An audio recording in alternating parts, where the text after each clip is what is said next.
Hi friends, आज मैं आपके लिए लेडीज़ पैंट की कटिंग वीडियो लेके आई हूँ। तो यहाँ पर हमने कपड़े को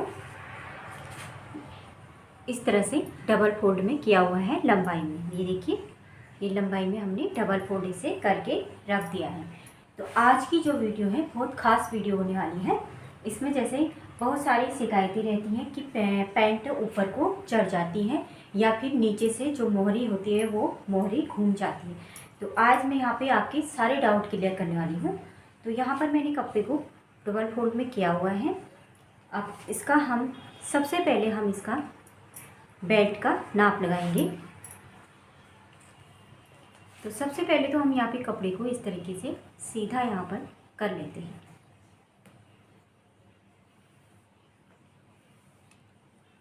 ये हमने सीधी लाइन खींच ली है और इसे हमने एक्स्ट्रा जितना भी कपड़ा है उसे कट कर लेना है।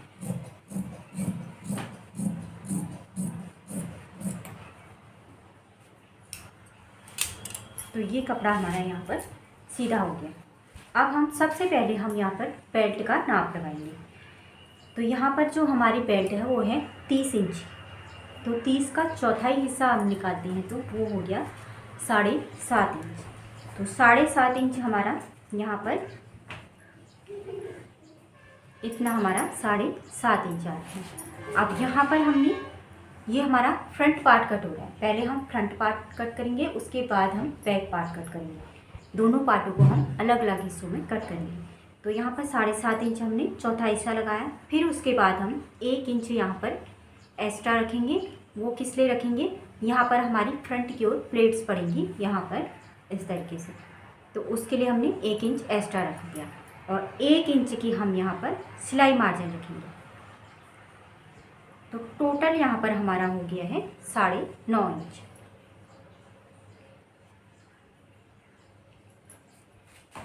तो टोटल हमारा बेल्ट हो गया 9.5। जितना भी हमारा बेल्ट था हमने जहाँ पर हम बेल्ट होता है वहाँ पर हमने नाप लिया। तो वहाँ पर का जो हमारा नाप था 30 इंच था। 30 का 4th पार्ट निकाला हमने 7.5 इंच। 7.5 इंच में हमने 1 इंच चुन्नट के लिए, 1 इंच सिलाई मार्जिन के लिए एक्स्ट्रा रख दिया। तो टोटल हमारा ये 9.5 इंच हो गया। तो यहाँ से हमारा 9.5 इंच हो गया। अब नीचे भी हमने 9.5 इंच पर इस तरीके से निशान लगा लेना है। अब यहाँ पर हमारा आसन आएगा। आसन की जो हम लंबाई रखेंगे वो हम रखेंगे हिप राउंड के हिसाब से। तो हमारा जो हिप राउंड है वो है 36 इंच का। तो उसका भी हम 4th भाग करेंगे। तो 36 का हमारा 4th भाग होता है 9 इंच और उसमें हम 2 इंच एक्स्ट्रा रखेंगे। ये हमारा मीडियम साइज है। मीडियम साइज में हम 2 इंच एक्स्ट्रा रखते हैं और जो लार्ज साइज होता है उसमें हम 2.5 इंच एक्स्ट्रा रखेंगे और जो छोटे बच्चों का साइज़ होता है उसमें हम 1.5 इंच एक्स्ट्रा रख सकते हैं। तो यहाँ पर ये मीडियम साइज है तो यहाँ इसमें हम 2 इंच एक्स्ट्रा रखेंगे। हिप राउंड का चौथा हिस्सा 36 इंच की हमारी हिप थी, उसका चौथा हिस्सा 9 इंच आ गया। उसमें हमने 2 इंच ऐड किया तो हो गया वो 11 इंच। तो यहाँ से हमने 11 इंच में सीधी लाइन खींच लेंगे। तो यहाँ पर ये तो हो गया हमारा आसन का निशान। अब हमने लगाना है थाई का। तो थाई है हमारी 24 इंच की। 24 का दूसरा हिस्सा हम रखेंगे। दूसरा हिस्सा होता है 12 इंच।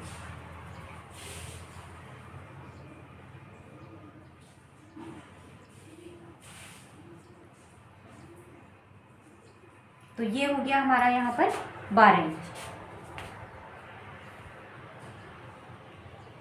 तो ये हमारा थाई का नाप हो गया।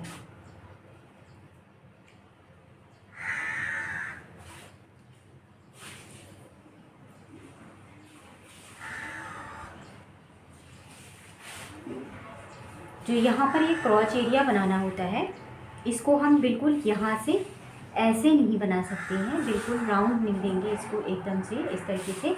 इसको हल्का हल्का यहाँ पर हम इसे तिरछा ही रखेंगे। इस तरीके से इसे बनाया जाता है।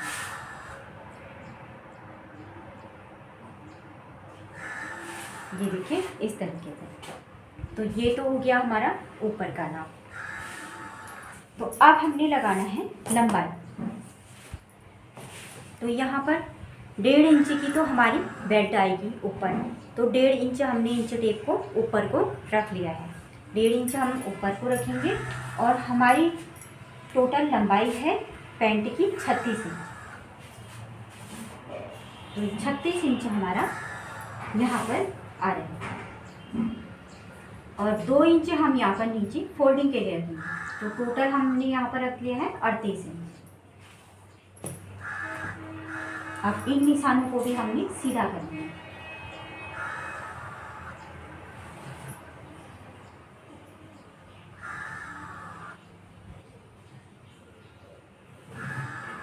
तो देखिए इस तरीके से हमने सीधा कर लिया है, दोनों लाइनों को सीधा कर लिया है। और यहाँ पर भी हमने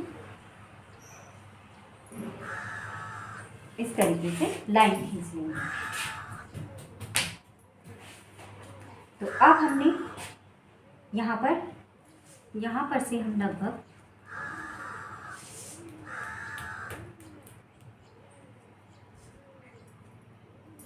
18 इंच पर हमारा घुटने का नाप आएगा। यहाँ पर भी हमने सीधा करना है।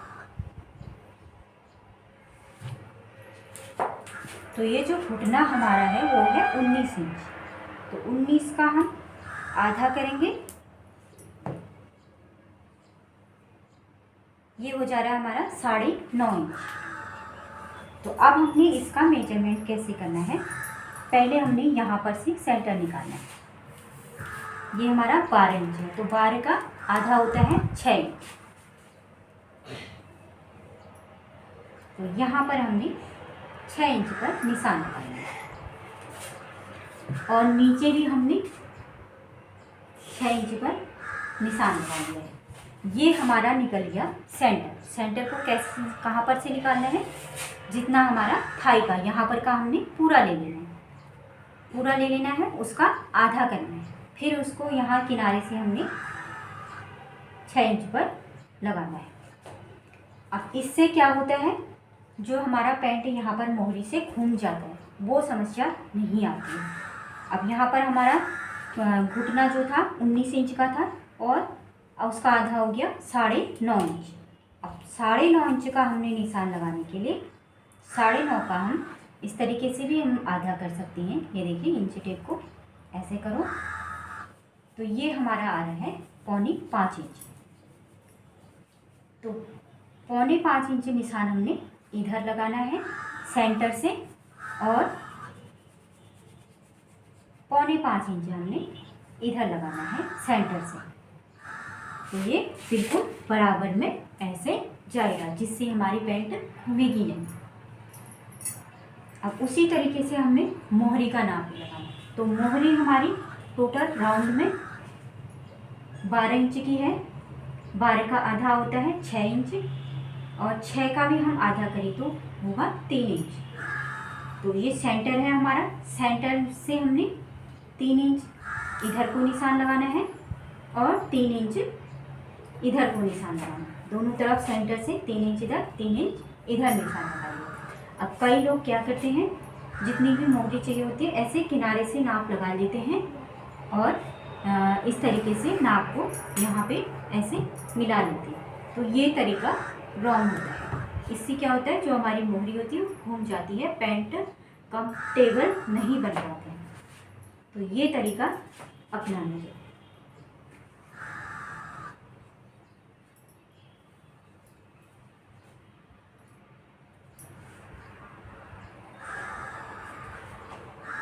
अब यहाँ पर हमने नीचे आधा इंच इधर को निशान लगाना है। यहाँ पर से इस तरीके से इसे तिरछा करना है। ये फोल्डिंग करते समय कपड़ा यहाँ पे काम पड़ता है तो यहाँ पे हल्का सा इस तरीके से तिरछा कट करना पड़ता है। तो अब हम इन सारे निशानों को मिला लेते हैं सेब पट्टी की मदद से। तो ये हमने सेब पट्टी रखी,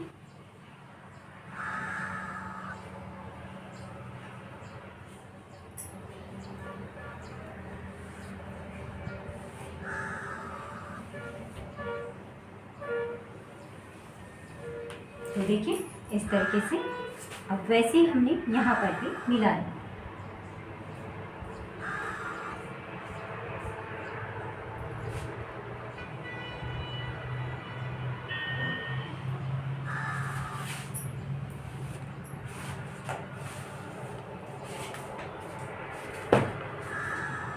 अब देखिए यहाँ पर हमने बिल्कुल इस तरीके से नोक जैसी नहीं बनानी है। यहाँ पर से हमने इसे इस तरीके से ऐसे बनाना है, यहाँ पर ऐसा राउंड करना, ऐसे बिल्कुल एकदम नोक जैसे हम नहीं बनाएंगे। यहाँ पर तो ये तो हो गया हमारा फ्रंट पार्ट का, इसे हम कट कर लेते हैं।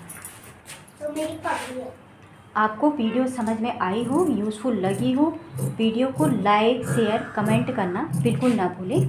अगर आपको कहीं पे कोई दिक्कत होती है तो आप पूछ सकते हैं।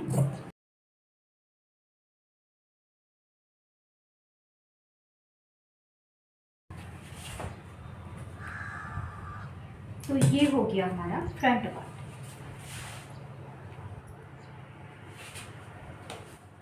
अब हम करेंगे बैक पार्ट की कटिंग। तो बैक पार्ट की कटिंग करने के लिए हमने कपड़े को इस तरह से उसी जैसे हमने पहले फोल्ड किया था उसी फोल्ड में ऐसे ऊपर को खींच लेना है और बराबर कर लेना है। अब हमने इसमें अपनी फ्रंट पार्ट को रखना है।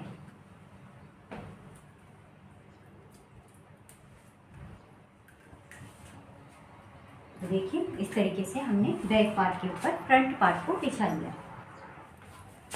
सबसे पहले हमने यहाँ पर आसन पे 2 इंच बैक का आसन बढ़ा लेना है। 2 इंच हमने यहाँ पर बढ़ा दिया और नीचे भी हमने ये जो कॉर्नर बना है यहाँ से 2 इंच पर निशान लगाना है और इस लाइन को मिला लेना है।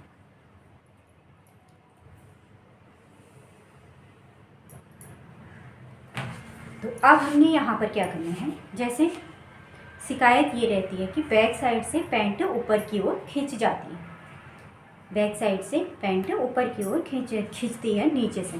तो इसमें आप क्या, इसका सलूशन क्या है, जो हमारा बैक पार्ट होता है यहाँ पर आसन में, ये हमारा सीधा निशान है, यहाँ से हमने 2 इंच बढ़ाया।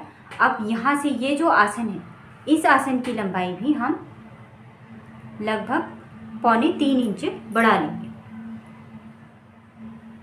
इस तरीके से 2.25 इंच हमने ये बैक का जो ये आसन की लंबाई है ये हमने बढ़ा के रखनी है आसन की साइड से।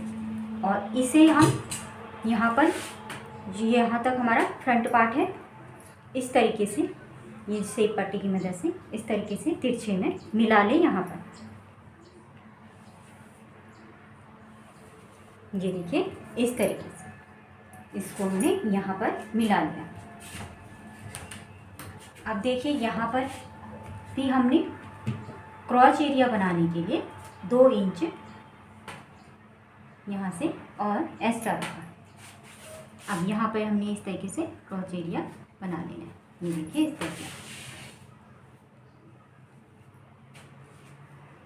यहाँ पर ये जो क्रॉच एरिया हम बनाते हैं इसको एकदम हमने सीधा भी नहीं करना है, एकदम से राउंड भी नहीं कर देना है, इसको तरीके से बनाना है। अब हम नीचे आते हैं।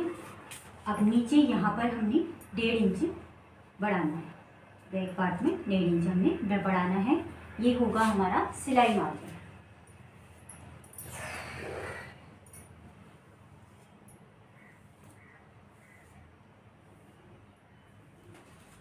अब हमने इस निशान को यहाँ पर मिला लेना है।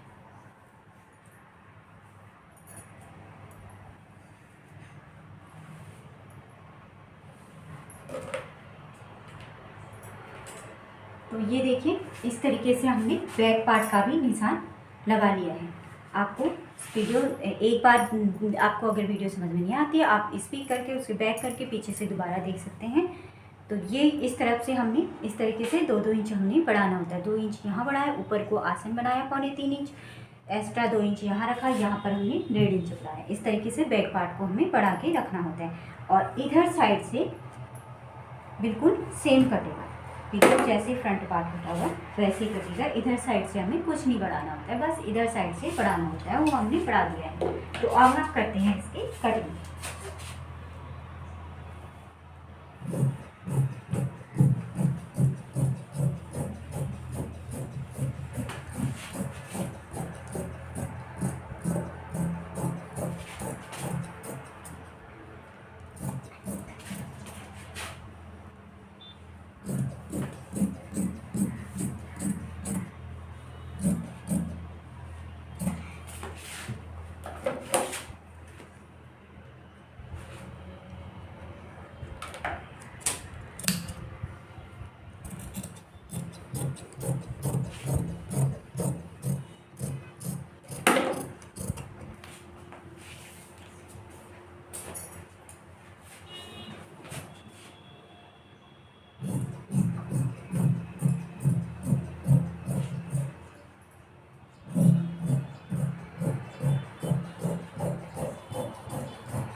तो ये हमारा फ्रंट और बैक दोनों पार्ट कट हो गया है।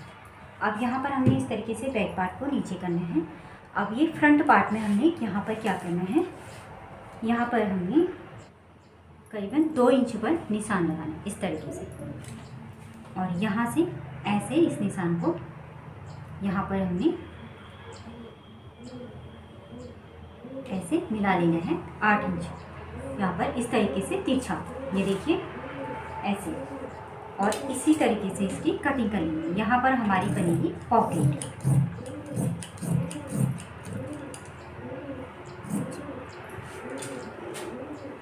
तो ये हो गया हमारा फ्रंट और बैक दोनों पार्ट कट। तो अब हमने करनी है पॉकेट की कटिंग। तो पॉकेट की कटिंग करने के लिए यहाँ पर हमने कपड़े को लिया हुआ है, टोटल हमने यहाँ पे 12.5 इंच लिया है।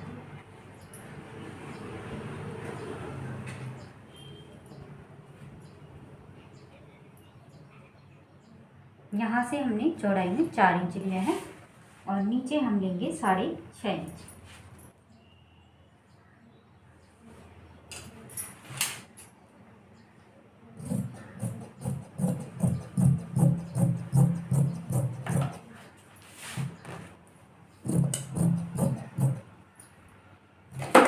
ये एक पॉकेट हमारी कट हो गई। अब हमें दूसरी पॉकेट कट करनी है। इसी को हमने इस तरीके से बिछा लेना है और दूसरी पॉकेट भी कट कर लेंगे।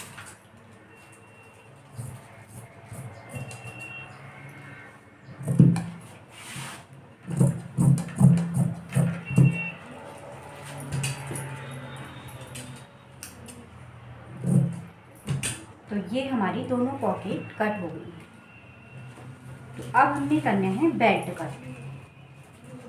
कपड़ा यहाँ पर कुछ हमारा कम पड़ रहा है इसलिए, तो टोटल ये 3.5 इंच है, इसको हमने 1/4 इंच ही दबाना पड़ेगा, ये बेल्ट के लिए हमारा हो जाएगा। अब यहाँ पर हमारा इतना एक्स्ट्रा कपड़ा है तो सही, लेकिन हमने क्या करना है, इस कपड़े से कोट कॉलर बनाना है, उसके भी वीडियो में अपलोड करूँगी। कोट कॉलर कमीज में लगाना है, इसके साथ की जो कमीज है उसके लिए हमने ये कपड़ा बचा रखा है। अब हमने बैक पार्ट के लिए भी बेल्ट कट करना है।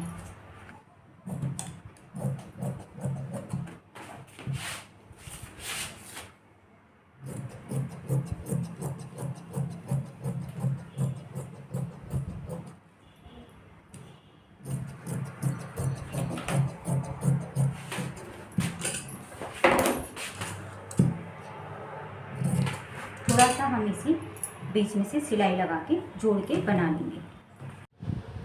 तो फ्रेंड, इस तरह से पैंट की कटिंग वीडियो कंप्लीट हुई। आपको वीडियो पसंद आती है तो वीडियो को लाइक, शेयर और सब्सक्राइब करना बिल्कुल ना भूलें। अब इसके बाद मैं आपको अगले पार्ट में स्टिचिंग का वीडियो भी दिखाऊंगी, क्योंकि वीडियो काफ़ी लंबा हो जाता है। तो वीडियो पसंद आने के लिए धन्यवाद।